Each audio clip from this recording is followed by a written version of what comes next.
আসসালামু আলাইকুম বন্ধুরা, সবাই কেমন আছেন? আশা করি ভালো আছেন। আমিও আল্লাহর রহমতে ভালো আছি। আজকে আমার রেসিপি মাছকুলি ডাল রান্না করবো চিংড়ি মাছ দিয়ে।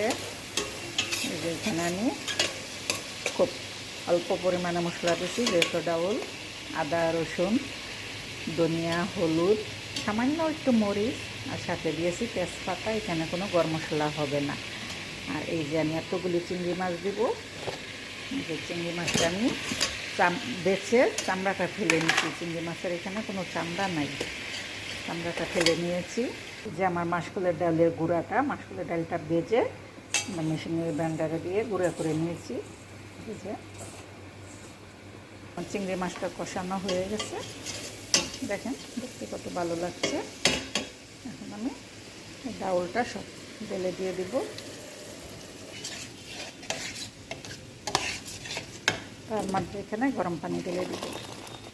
যে আমি গরম পানি দিয়েছি ঢেল করতে। এখন ডালটা এরকম পাতলা আছে, পরে যখন রান্না হবে তখন হয়ে যাবে।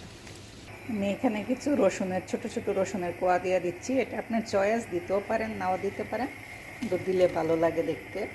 দিয়ে দেবো বেশ কিছু কাঁচামরিচ। যে হয়ে গেল আমার মাসকলের ডাল। এখন আমি এখানে বেশ কিছু ধনিয়া পাতা দিয়ে দিব। ধনিয়া পাতা ছাড়া কিন্তু ডালের টেস্টটা আসবেই না। মাসকলের ডাল মানিয়ে ধনিয়া পাতা দিবেন, ডালের টেস্টে আসবে। এই যে আমার ডালটা। যদি আপনাদের ভালো লাগে তাহলে প্লিজ আমার চ্যানেলটা সাবস্ক্রাইব করবেন।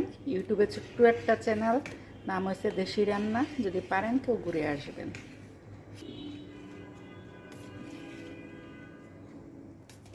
আল্লাহ হাফেজ, সবাই ভালো থাকবেন, সুস্থ থাকবেন।